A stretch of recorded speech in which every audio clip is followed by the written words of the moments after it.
Chapter 16. The Papal Supremacy. Gregory VII to Calixtus II. The reign of Gregory VII was of such a character as to mark an era, even in the course of the Papacy. It was the Papacy that had restored the Western Empire. It was by the Pope that Charlemagne was proclaimed emperor. Charlemagne and his successors for a long period received from the hands of the Pope the imperial crown. For a while, indeed, because of the anarchy of the times, the popes had been enabled even to choose as well as to crown the emperor. But for a long period, up to the time of Gregory VII, the papacy in itself had grown so utterly degraded that instead of the popes choosing the emperors, to the emperors had fallen the choosing of the popes. It was the one settled purpose of Gregory VII to reverse this order and to make the papacy again supreme. It is upon this issue that the name of Hildebrand first appears in the history. When, because of his enormous cruelties and oppressions, Pope Gregory VI was rejected by the people, and even by the clergy of Rome, and in behalf of clergy and people had to be deposed and exiled by the Emperor Henry, Hildebrand, who was then but a monk, publicly censured the Council of Sutri, which had granted to the emperor the power to depose the pope. About that time the monk Hildebrand took up his residence at the monastery of Cluny in Burgundy, of which he soon became abbot. When Leo IX had been chosen pope by the emperor and his diet at Worms, as he was on his journey to Rome, he stopped at the monastery of Cluny. There Hildebrand attacked Leo with his purpose of subjecting the authority of the emperor to that of the popes. Thus far on his journey, Leo had traveled as pope in papal garb with 4 bishops as his attendants.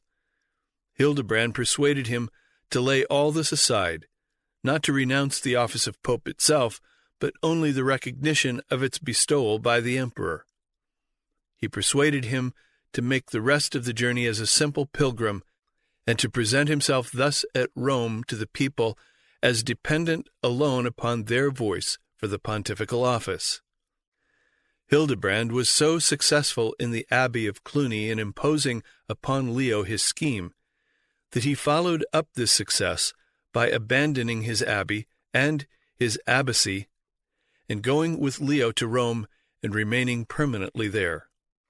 Whether Hildebrand had then, or even for some time later, framed the purpose to be pope himself on the throne, cannot certainly be affirmed. But it can with certainty be affirmed that he had formed the fixed determination that wherever he might be, and whatever he might be, so far as his power could be made to go, the papacy should be supreme. And in Rome, though not pope upon the throne, Hildebrand became pope behind the throne. He maintained his power over Leo IX. At the death of Leo, he was the ambassador who went to Germany and secured the appointment of Victor II. He was so successful in holding steadily this onward course that it became a matter of public notoriety that Hildebrand was the pope of the pope.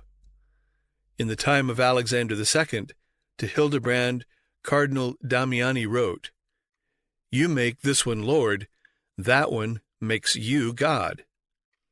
I am subject more to the Lord of the Pope than to the Lord Pope." Another purpose to which Hildebrand was devoted, and which was essential to his grand scheme of the supremacy of the papacy, was the absolute and universal celibacy of the clergy. Monkery was, of course, always opposed to the marriage relation. All of the clergy who were monks were therefore celibate, and all the popes who were also monks had steadily warred against marriage, and the popes who were not monks rigidly maintained what those had done who were monks. In 748, Boniface, the monk, who was the papal missionary to Germany, after a long war against the married clergy in France, in which he was firmly supported by Charles Martel and his son Carloman, was obliged to confess that the married clergy, though driven out from all church connection, were much more numerous than those who as yet had been forced to compliance with the rules. Driven from the churches, but supported by the sympathizing people, they performed their ministry among the fields and in the cabins of the peasants, who concealed them from the ecclesiastical authorities. This is not the description of mere sensual worldlings, and it is probable that by this time persecution had ranged the evil-disposed on the winning side. Those who thus exercised their ministry in secret and in wretchedness, retaining the veneration of the people, were therefore men who believed themselves honorably and legitimately married, and who were incapable of sacrificing wife and children for worldly advantage or in blind obedience to a rule which to them was novel, unnatural, and indefensible. However gross might be the licentiousness of the unmarried clergy, to be married and live honorably with a wife was denounced as a greater sin than all this could be. It was the positive teaching of the Church that he who was guilty of practicing licentiousness, knowing it to be wrong, was far less criminal than he who married, believing it to be right. Such of the clergy as were not monks were designated as the secular clergy, and it would seem that of these there were more than there were of the monkish clergy. And in spite of the perpetual war of the monks and the popes against the marriage of the clergy, there were yet in the time of Gregory VII great numbers of these who recognized, honored, and enjoyed the marriage relation. In England, in France, in Normandy, in Germany, Burgundy, Lombardy, and the kingdom of Naples, there were large numbers of married clergy, and even in Rome itself there were some. Down to the time of Nicholas II, the whole clergy of the kingdom of Naples, from the highest to the lowest, openly and honorably lived with their lawful wives. Notwithstanding the pious fervor which habitually stigmatized the wives as harlots and the husbands as adulterers, Damiani himself allows us to see that the marriage relation was preserved with thorough fidelity on the part of the women and was compatible with learning, decency, and strict attention to religious duty by the men.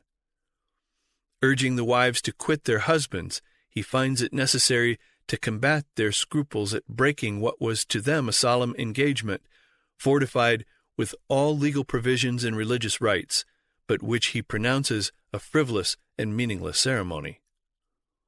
So, in deploring the habitual practice of marriage among the Piedmontese clergy, he regards it as the only blot upon men who otherwise appeared to him as a chorus of angels and as shining lights in the church. But all this, it was Hildebrand's fixed purpose utterly and universally to break down. Hildebrand's place and power in the affairs of the papacy is the secret of the counsels and efforts of Leo IX, Stephen X, Nicholas II, and Alexander II against the marriage, or, as they called it, the concubinage and adultery of the clergy. It was the favoring of the marriage of the clergy that was the principal cause that Honorius II was so bitterly denounced by Cardinal Damiani. The day after the death of Alexander II, while Hildebrand, as archdeacon, was conducting the funeral service, the cry was started and was at once taken up by the multitude, "Hildebrand is Pope! St. Peter chooses the Archdeacon Hildebrand!" The funeral services thus interrupted were abandoned until Hildebrand was inducted to his new office and, clothed in purple, was seated upon the papal throne April 22, 1073, as Gregory VII. His very choice of his papal name was a signal of what was to be his attitude toward the imperial authority. His chosen name of Gregory VII was the open endorsement of the pontificate of Gregory VI, who had been deposed and exiled by the emperor, which action Hildebrand the monk had at the time publicly censured. This open endorsement of the pontificate of Gregory VI by this Caesar of the papacy is notable also in another respect. Gregory VI was the priest John Gratian, who had accumulated so much wealth for pious uses, which he employed in the pious use of buying the papacy when it was put up at auction by that papal triplicate, Benedict IX, John XX, and Sylvester III. Therefore, when Hildebrand chose the name of Gregory VII, he not only twitted the imperial authority that had deposed Gregory VI, but he put his papal endorsement upon the whole course of Gregory VI. By this, Gregory VII set the papal seal of legitimacy upon the order of things by which there came to be a Gregory VI. And by that, he settled it by the highest possible papal authority, that there cannot be any such thing as an illegitimate attainment of the papacy. By the papacy itself, there is thus certified that in her affairs, whatever is right. As much as Gregory VII hated any dependence of the papacy upon the sanction of the imperial authority, the situation of the papacy just at that time compelled him to defer to the imperial authority, to court its favor, and even to solicit its approval of his elevation to the papal chair. During the greater part of the reign of his immediate predecessor, there had been 2 popes, and consequently war. And now the emperor was ready to raise up a pope in opposition to Gregory VII. To escape such an event and its consequences, Gregory was compelled to submit to the approval of the emperor his claims to the papal seat, though he was already elected pope.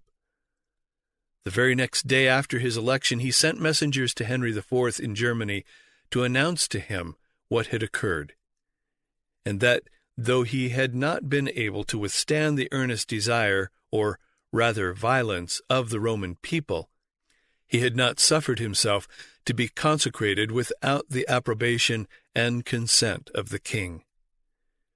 Hereupon Henry immediately dispatched Count Eberhard to Rome, with orders to inquire on the spot whether the election of Hildebrand was canonical, and if it was not, to cause another to be chosen in his room. Gregory was able to satisfy Count Eberhard, who returned with a favorable report to Henry, who then sent to Rome the Chancellor of Italy, the Bishop of Vercelli, to confirm the election of Gregory and to assist at his consecration as pope. Thus Gregory VII held the papal throne undisputed by either the imperial authority or a rival pope, and thus he confessed himself and the papacy dependent upon the imperial authority for the very power which he was determined to use to lift himself and the papacy above that authority. And this is but the story of Gregory's scheme throughout. While he was determined to exalt the papal power above the imperial and make it supreme and absolute, yet he never for a moment thought of making the papacy independent of the imperial authority. The imperial authority was to be the sword arm of the Church, to be directed by the will of the Church, and to be wielded in behalf of the Church. This was made plain by Hildebrand in the reign of Alexander II, in a letter that he wrote to the Archbishop Guardian of the young Emperor Henry IV about the year 1062. He said, "The royal and sacerdotal powers are united in Jesus Christ in heaven. They should equally form an indissoluble union on earth, for each has need of the assistance of the other to rule the people. The priesthood is protected by the strength of royalty, and royalty is aided by the influence of the priesthood. The king bears the sword to strike the enemies of the Church. The pope bears the thunders of anathema to crush the enemies of the sovereign. Let the throne and the Church then unite, and the whole world will be subjected to their law." This theory, more fully stated, is that as God, in the midst of the celestial hierarchy, ruled blessed spirits in paradise, so the Pope, his vicar, raised above priests, bishops, metropolitans, reigned over the souls of mortal men below. But as God is Lord of earth as well as of heaven, so must he, the Imperator Calixtus, be represented by a second earthly viceroy, the Imperator Tyrannus, whose authority shall be of and for this present life.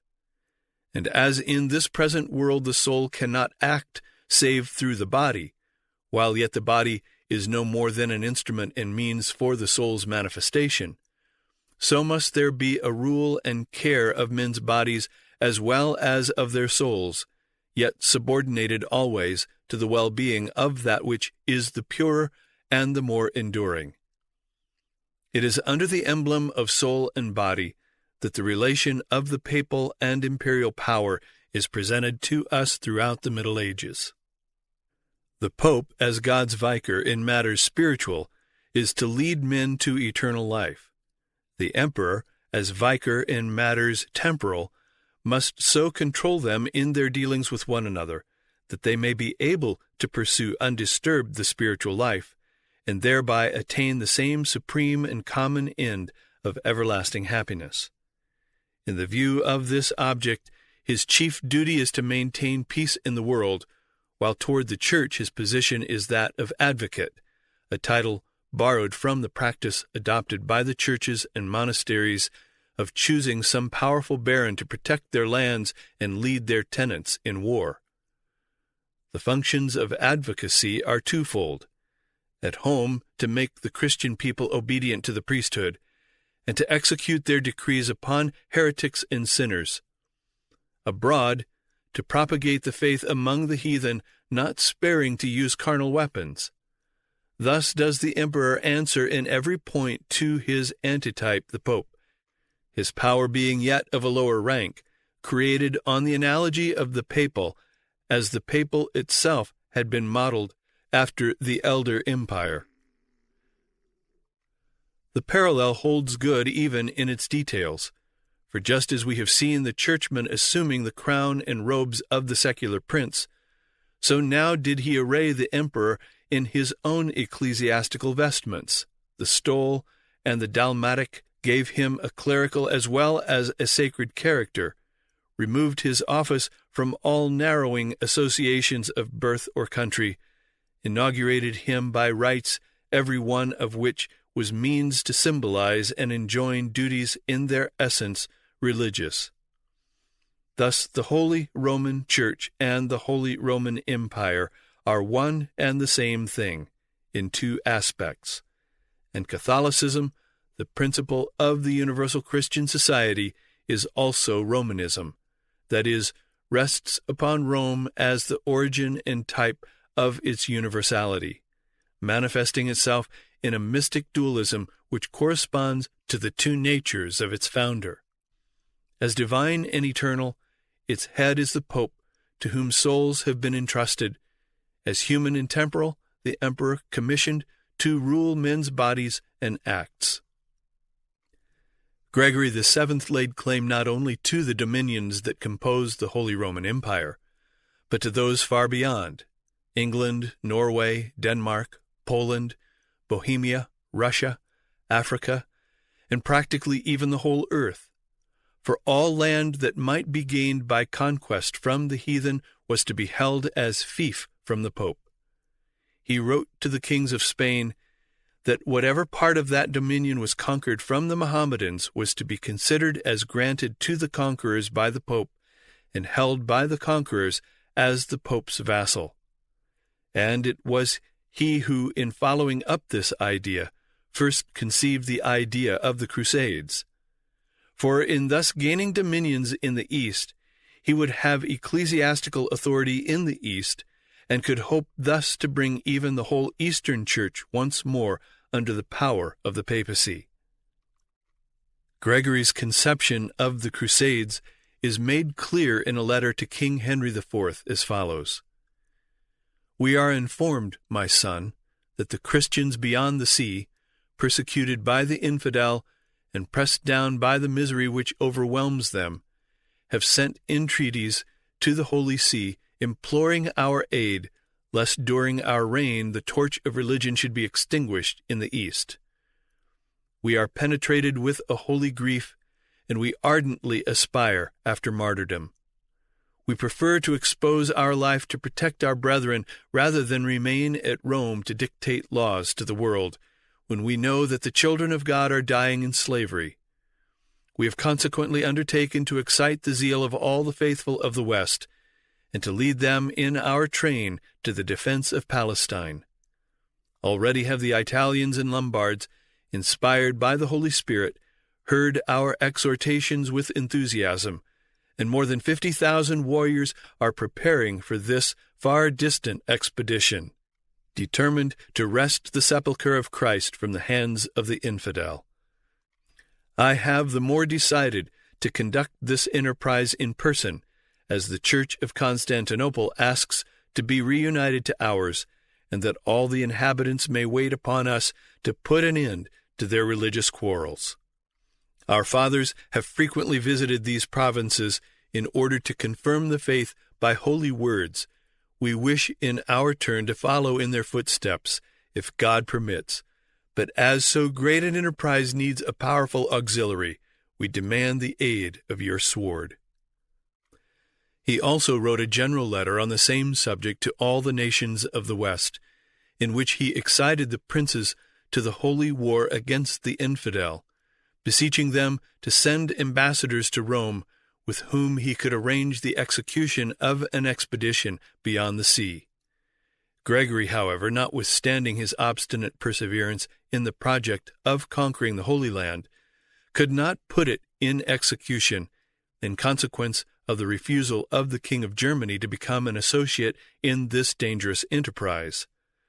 The Pope, fearing the ambition of the prince, if he abandoned Italy to combat the infidels, renounced his designs and applied himself only to augment the temporal grandeur of the Holy See.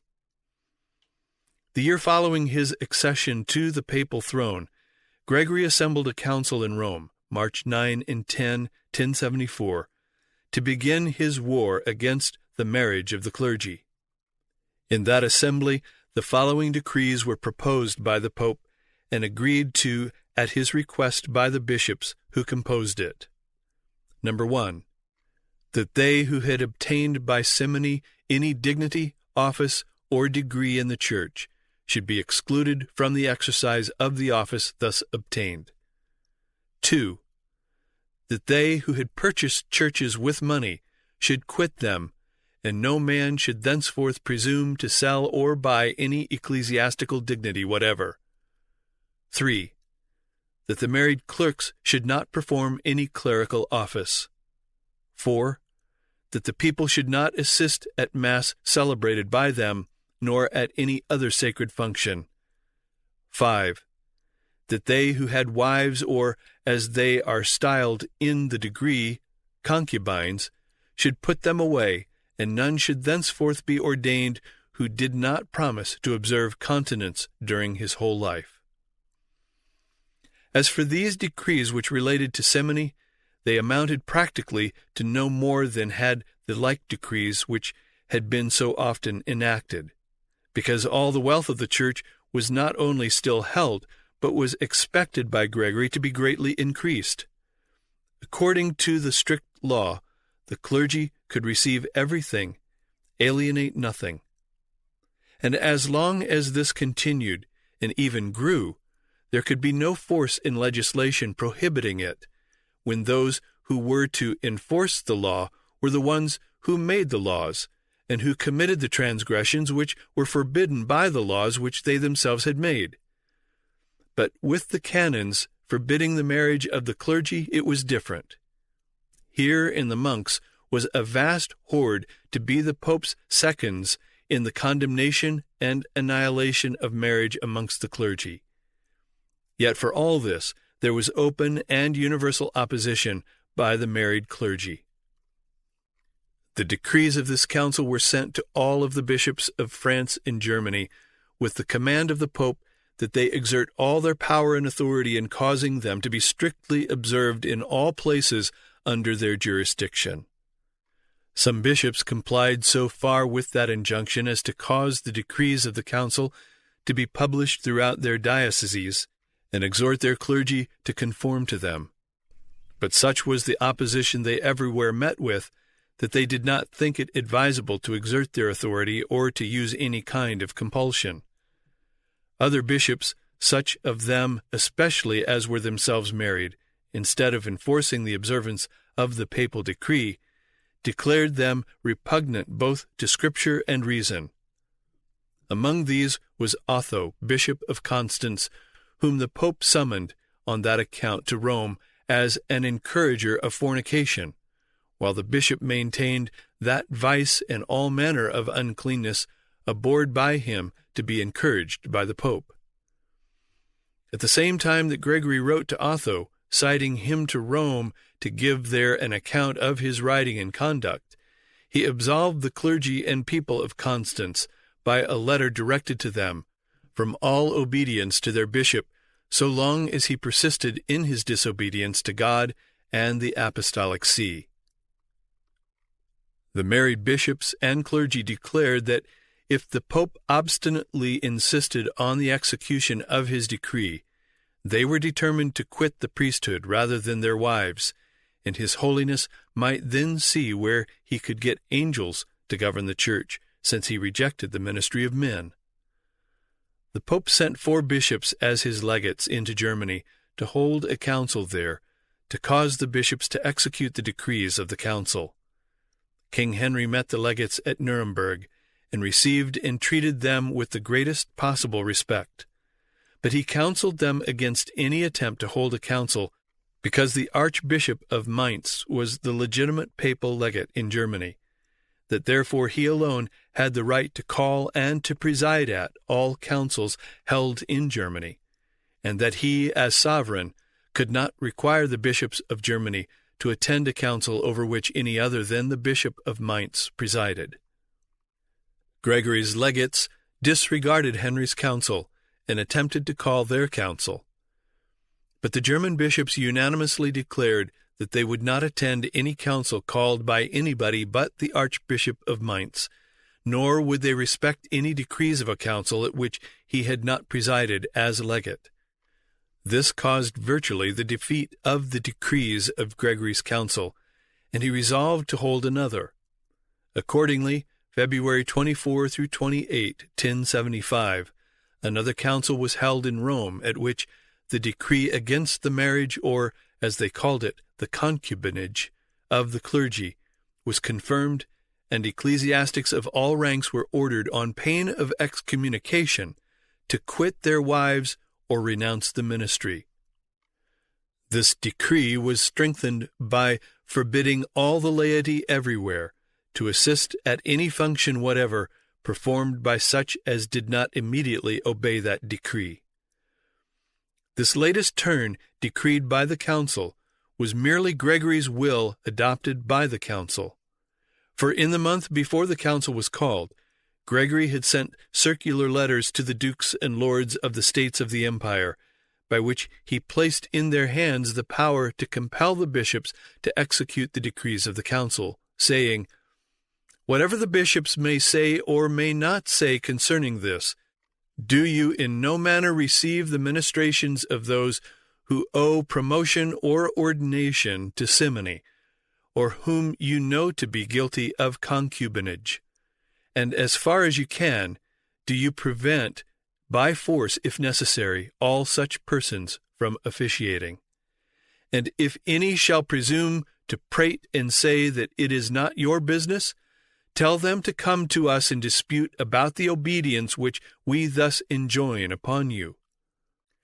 In the letter also he made bitter complaint of the archbishops and bishops, who, with rare exceptions, had taken no steps to put an end to these execrable customs or to punish the guilty. And when this principle was adopted by this latest council, the princes of Germany, who were already intriguing with Gregory for support in their perennial revolts against their sovereign, were delighted to seize the opportunity of at once obliging the Pope, creating disturbance at home, and profiting by the church property which they could manage to get into their hands by ejecting the unfortunate married priests. They accordingly proceeded to exercise without delay and to the fullest extent the unlimited power so suddenly granted them over a class which had hitherto successfully defied their jurisdiction. Nor was it difficult to excite the people to join in the persecution of those who had always held themselves as superior beings, and who were now pronouncing by the highest authority in the Church to be sinners of the worst description. The ignorant populace were naturally captivated by the idea of the vicarious mortification with which their own errors were to be redeemed by the abstinence imposed upon their pastors, and they were not unreasonably led to believe that they were themselves deeply wronged by the want of purity in their ecclesiastics. Add to this the attraction which persecution always possesses for the persecutor, and the license of plunder, so dear to a turbulent and barbarous age, and it is not difficult to comprehend the motive power of the storm which burst over the heads of the secular clergy, and which must have satisfied by its severity the stern soul of Gregory himself. A contemporary writer whose name has been lost, but who is supposed by Dom Martin to have been a priest of Treves, gives us a very lively picture of the horrors which ensued, and as he shows himself friendly in principle to the reform attempted, his account may be received as trustworthy. He describes what amounted almost to a dissolution of society, slave betraying master and master slave, friend informing against friend, snares and pitfalls spread before the feet of all, faith and truth unknown. The peccant priests suffered terribly, some reduced to utter poverty, and unable to bear the scorn and contempt of those from whom they had been wont to receive honor and respect, wandered off as homeless exiles. Others, mutilated by the indecent zeal of ardent Puritans, were carried around to exhibit their shame and misery.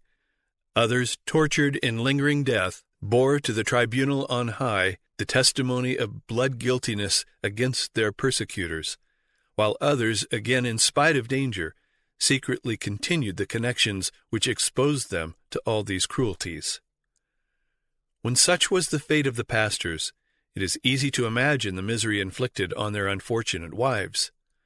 A zealous admirer of Gregory relates with pious gratulation, as indubitable evidence of divine vengeance, how, maddened by their wrongs, some of them openly committed suicide, while others were found dead in the beds which they had sought in perfect health, and this being proof of their possession by the devil, they were denied Christian sepulture. The case of Count Manigold of Varengen affords a not uninstructive instance of the frightful passions aroused by the relentless cruelty which thus branded them as infamous, tore them from their families, and cast them adrift upon a mocking world. The Count put in force the orders of Gregory with strict severity throughout his estates in the Swabian Alps. One miserable creature, thus driven from her husband, swore that the Count should undergo the same fate, and in the blindness of her rage she poisoned the Countess of Varengen, whose widowed husband, overwhelmed with grief, sought no second mate. At the same council by which this heaviest blow, which it would be possible for even the papacy to strike at the divine bonds of human society, there was enacted the following decree: If anyone shall henceforth accept of a bishopric or of an abbey from a layman, let him not be looked upon as a bishop or abbot, nor any respect be paid to him as such. We moreover exclude him from the grace of St. Peter, and forbid him to enter the church till he has resigned the dignity that he has got by ambition and by disobedience, which is idolatry. And this decree extends to inferior dignities. In like manner, if any emperor, duke, marquis, count, or any other secular person whatever shall take upon him to give the investiture of a bishopric or of any other ecclesiastical dignity, he shall be liable to the same sentence. This was the beginning of what is known as the War of Investitures. In the 11th century, a full half of the land and wealth of the country, and no small part of its military strength, was in the hands of churchmen. Their influence predominated in the Diet. The arch-chancellorship of the empire, highest of all offices, was held by and eventually came to belong of right to the Archbishop of Mainz as primate of Germany. This made these prelates to be, and to all intents and purposes they actually were, temporal lords and nobles, as well as churchmen. The sovereign held, and unto this time the claim was universally recognized, that for these temporalities the churchman owed to the sovereign fealty. The token of this fealty was that, at the induction of the prelate into his office, the sovereign expressed his approbation by putting the elect in possession of the temporalities of his see, which was done by delivering to him a pastoral staff or a crozier and a ring. And this was the ceremony known by the name of investiture, and the elect was not ordained till it was performed. This decree of Gregory's Second Council, forbidding lay investiture, if made effective, would at one stroke rob the empire of half its temporalities and place them absolutely under the power of the Pope. Plainly, therefore, this decree was a declaration of war against all Christian princes, for Gregory could not suppose that they would tamely part with a right which they looked upon as one of the most valuable jewels of their crown, and which no pope had ever yet disputed.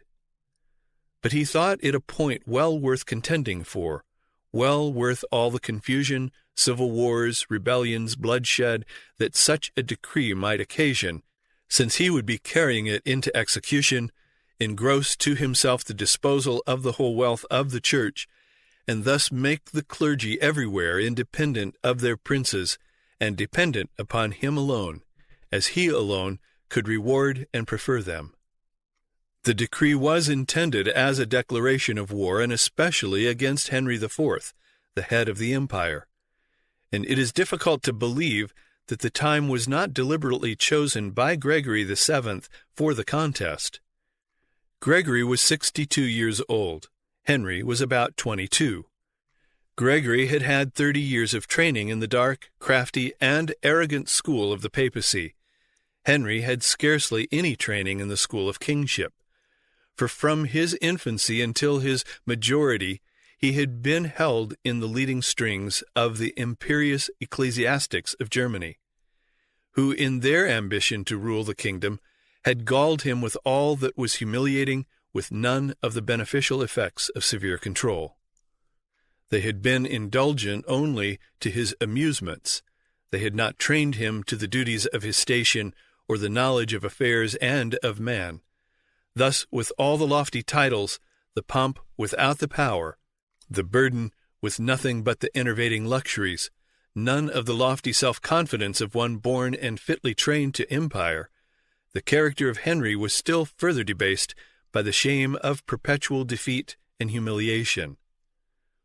In addition to this disadvantage of Henry in age and training, just at this time there was a revolt of the Saxon nobles, including the Archbishop of Magdeburg, the bishops of Halberstadt, Hildesheim, Merseburg, Minden, Paderborn, and Meissen. Such was the situation of Henry IV when Gregory VII, through his Second Council, began the War of Investitures. The council was no sooner over than Gregory wrote to Henry, sending him a copy of the decrees, reproaching him at the same time in the letter with still keeping and employing the ministers whom he had excommunicated, with suffering the bishops whom he had deposed to continue in their sees, with neglecting to publish in his dominions the decrees of the former Council of Rome against simony and the incontinence of the clergy, and lastly, with protecting Godfrey, the usurper of the See of Milan, and communicating with the Lombard bishops, his adherents, though cut off by the Apostolic See from the communion of the Church. In the close of his letter he forbids the king thenceforth to meddle at all with ecclesiastical preferments, to grant investitures or dispose of vacant churches upon any pretense whatsoever, and threatens him with excommunication if he does not comply with the decree banishing such unlawful practices from the Church. Henry, being engaged in his Saxon war, and thus not prepared for an open war with the Pope, sent to Gregory a very kind reply, and promised that he would cause the decrees of the council against simony and marriage of the clergy to be published in his dominions, and would do what he could to have them obeyed. But he entirely ignored both the decree and Gregory's letter, as far as they related to investitures, saying that later he would send an embassy to Rome to consider and settle with the Pope other matters. Soon, however, Henry triumphed over the revolted Saxons, and having this difficulty out of the way, he felt himself able to take up Gregory's challenge upon investitures. In this interval some vacancies had occurred in his bishoprics, and some of these Gregory had presumed to fill. Henry filled the sees that were vacant, and also, by his own authority, those which Gregory had presumed to fill, excluding the bishops whom Gregory had appointed. And upon all these appointees Henry conferred investiture, as had always been done. When Gregory had learned of this disobedience on the part of Henry, he wrote a letter in which he said, "Gregory, bishop, servant of the servants of God, to King Henry, health and apostolic benediction, if he obeys the apostolic see as becomes a Christian king. Deeply and anxiously weighing the responsibilities of the trust committed to us by St. Peter, we have with great hesitation granted our apostolic benediction. For it is reported that thou still holdest communion with excommunicated persons. If this be true, the grace of that benediction avails thee nothing. Seek ghostly counsel of some sage priest, and perform the penance imposed upon thee. The apostolic synod over which we presided this year thought fit, in the decay of the Christian religion, to revert to the ancient discipline of the Church, that discipline on which depends the salvation of man. This decree, however some may presume to call it an insupportable burden or intolerable oppression, we esteem a necessary law.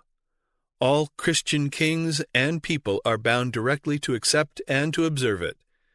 As thou art the highest in dignity and power, so shouldest thou surpass others in devotion to Christ. If, however, thou didst consider this abrogation of a bad custom hard or unjust to thyself, thou shouldest have sent to our presence some of the wisest and most religious of thy realm, to persuade us in our condescension to mitigate its force in some way not inconsistent with the honor of God and the salvation of men's souls. We exhort thee in our parental love to prefer the honor of Christ to thine own, and to give full liberty to the Church, the spouse of God." To this communication Henry paid no attention whatever. It was therefore soon followed up by an embassy from Gregory to Henry, summoning him to appear in person at Rome on the Monday of the second week in Lent, February 22, 1076, there to answer for his disobedience to the Pope. The legates also declared from the Pope that if Henry did not obey this summons and appear on the very day appointed, on that day he should be excommunicated and placed under anathema. Thus the king, the victorious king of the Germans, was solemnly cited as a criminal to answer undefined charges, to be amenable to laws which the judge had assumed the right of enacting, interpreting, enforcing by the last penalties. The whole affairs of the empire were to be suspended while the king stood before the bar of his imperious arbiter. No delay was allowed. The stern and immutable alternative was humble and instant obedience, or that sentence which involved deposition from the empire, eternal perdition. In reply to Gregory's summons and threat, Henry assembled a council at Worms, January 24, 1076. At the council there appeared Cardinal Hugh the White, the same who had been spokesman for the crowd the day when Hildebrand was, by acclamation, proclaimed Pope, but who had incurred the displeasure of Gregory and had therefore been deposed only a short time before the assembly of this council at Worms. Cardinal Hugh brought with him what he claimed to be the authentic history of Gregory VII, in which he was charged with all sorts of evil-doing, even to magic and murders. Whether these charges were true or not, the effect of the evidences which Cardinal Hugh presented was such that the whole council, with the exception of but two, declared that the election of such a monster was a nullity, and that God had not been able to give to Satan the power to bind and loose, and pronounced against him the following sentence of deposition: Hildebrand, who from pride has assumed the name of Gregory, is the greatest criminal who has invaded the papacy until this time. He is an apostate monk, who adulterates the Bible, suits the books of the fathers to the wants of his execrable ambition, and pollutes justice by becoming at once accuser, witness, and judge. He separates husbands from their wives, he prefers prostitutes to legitimate spouses, he encourages the adulterous and incestuous, he excites the populace against their king, and endeavors to oblige sovereigns and bishops to pay the court of Rome for their diadems and mitres. Finally, he makes a public traffic of the priesthood and the episcopate. He buys provinces, sells the dignities of the church, and causes all the gold of Christendom to flow into his treasury. We consequently declare, in the name of the Emperor of Germany, of the princes and prelates, and in the name of the Senate and the Christian people, that Gregory VII is deposed from the apostolic throne, which he soils by his abominations. Blanks were issued, which each bishop signed, running as follows: I, blank, Bishop of blank, disclaim from this hour all subjection and allegiance to Hildebrand, and will neither esteem nor call him Pope. With this decree of the council, Henry sent to Gregory the following letter: Henry, king by divine ordination and not by usurpation, to Hildebrand, no longer Pope, but a false monk. You deserve to be thus saluted, after introducing, as you have done, the utmost confusion into the Church and amongst all orders of men. You have trampled upon the archbishops and bishops, and treated the anointed of the Lord as your vassals and slaves. All this we have borne out of the regard that is due to the apostolic see. But you, ascribing it to fear, have presumed to set yourself up against the royal dignity, and threaten to take it from us, as if we had received it from you and from God, who called us to the throne, but never called you to the chair. You owe your dignity to fraud, to craft, and to money. Your money procured you friends, and your friends opened you the way to the chair of peace with the sword. Being thus raised to the chair, you have made it your business to sow discord, to disturb the public tranquillity, to countenance disobedience in those whom all are bound to obey. You have not even spared me, though I have been, unworthy as I am, anointed king, and am, according to the doctrine taught by the fathers, to be judged only by God, and can only forfeit my kingdom by apostatizing from the faith. The holy bishops of old did not take upon them to depose the apostate Emperor Julian, but left him to be judged and deposed by God, who alone could judge and depose him. Peter, who was a true pope, commanded all men to fear God and honor the king. But you do neither, and your not honoring me can only proceed from your not fearing God. St. Paul anathematized even an angel from heaven who should preach any other gospel. We therefore command you, struck with this anathema and condemned by the judgment of all our bishops, to quit the see you have unjustly usurped. Let another be raised to the throne of St. Peter, who will not disguise his wicked attempts with the mask of religion, but teach the sound doctrine of that holy apostle. I, Henry, by the grace of God, King, command you with all my bishops to come down from the throne. Descend, descend, come down, come down. At the same time, Henry sent also a letter to the clergy, lords, and people of Lombardy and Rome, in which he said, Gregory would hazard his own life, or strip the king of his life and kingdom. Be the most loyal, the first to join in his condemnation. We do not ask you to shed his blood. Let him suffer life, which, after he is deposed, will be more wretched to him than death. But if he resist, compel him to yield up the apostolic throne, and make way for one whom we shall elect, who will have both the will and the power to heal the wounds inflicted on the Church by their present pastor. Under the leadership of the Archbishop of Ravenna, the powerful party that had supported Honorius II in his claims to the papacy stood with Henry. A council was held at Piacenza, which ratified the decree of the Council of Worms. All this had occurred before that 22nd of February, which Gregory had appointed for the appearance of Henry in person in Rome to answer for the crimes laid against him. And now February 22 was at hand, and Gregory had assembled in the Lateran, February 21, a council of 110 bishops and abbots. Gregory sat among his assembled bishops. The hymn had ceased which implored the descent of the Holy Ghost upon their assembly. Roland, Bishop of Parma, had been sent to Rome by Henry, bearing the decree of the Council of Worms and Henry's letter to Gregory. He now walked boldly into the council and up to the throne of the Pope, and placed in Gregory's hand the documents which he carried. The bold and sudden entrance of Roland was hardly perceived amid the grave occupation to which, as genuine descendants of the old Romans who, when the fate of kings and nations depended on their vote, usually commenced their solemn council by consulting the augurs and waited for some significant omen, they had surrendered their absorbed attention. An egg had been found which, by its mysterious form, portended the issue of the conflict.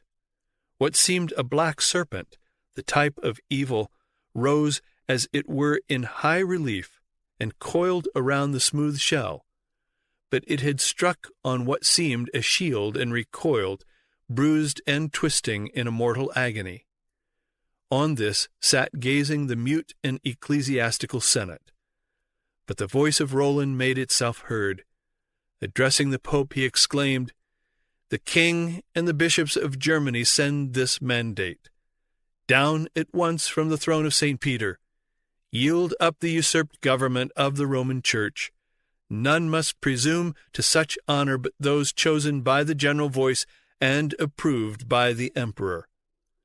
Then turning to the council, he said, "Ye, my brethren, are commanded to present yourselves at the feast of Pentecost before the king, my master, there to receive a pope and father, for this man is no pope, but a ravening wolf." The king's messenger barely escaped with his life, Gregory checking the passion of the excited bishops and the soldiers who were about to cut him to pieces. Gregory then read the decrees of the Council of Worms and Piacenza, and King Henry's letter to him, after which he addressed his council as follows. "My friends, let us not trouble the peace of the Church by becoming guilty of a useless murder. These are the coming and predicted days in which it behooves the clergy to show the innocence of the dove, blended with the wisdom of the serpent. The forerunner of Antichrist has arisen against the Church. The dry harvest is about to be wet with the blood of the saints. Now is the time when it will be shown who is ashamed of his Lord, of whom the Lord will be ashamed at his second coming. Better is it to die for Christ and his holy laws than by shamefully yielding to those who violate and trample them under foot to be traitors to the Church. Not to resist such impious men were to deny the faith of Christ. At this point, Gregory held up before the council the remarkable egg which had attracted the awe of the assembly at the moment when Roland the messenger had broken in upon them. Gregory now interpreted its deep significance. The shield was the church. The serpent was the dragon of the book of Revelation, personified in the rebellious Henry. The recoil and deathly agony of the serpent after having struck the shield foretold the fate of Henry. Then Gregory continued his harangue of the council as follows. Now, therefore, brethren, it behooves us to draw the sword of vengeance. Now must we smite the foe of God and of his church. Now shall his bruised head, which lifts itself in its haughtiness against the foundation of the faith and of all the churches, fall to the earth, there, according to the sentence pronounced against his pride, to go upon his belly and eat the dust. Fear not, little flock, saith the Lord, for it is the will of your Father to grant you the kingdom. Long enough have you borne with him, often enough have you admonished him. Let his seared conscience be made at length to feel. The council unanimously responded, Let thy wisdom, most holy Father, whom the divine mercy has raised up to rule the world in our days, utter such a sentence against this blasphemer, this usurper, this tyrant, this apostate, as may crush him to the earth and make him a warning to future ages. Draw the sword, pass the judgment, that the righteous may rejoice when he seeth the vengeance and wash his hands in the blood of the ungodly. The further proceedings of the condemnation of Henry were postponed until the next day, because Gregory had pledged himself to excommunicate Henry on February 22, if he did not comply with the papal summons. Accordingly, the next day, the council met in solemn conclave. Gregory stood up and addressed St. Peter in person as follows. Blessed Peter, Prince of the Apostles, hear me, your servant, whom you have nourished from his infancy, and have delivered this day from the hands of the wicked, who hate me because I am faithful to you. You are my witness, you and Our Lady, the Mother of God, and your brother St. Paul, that your holy Roman Church placed me against my will in your see, and that I had rather died an exile than raised myself to it by unlawful means or the favor of men. But, being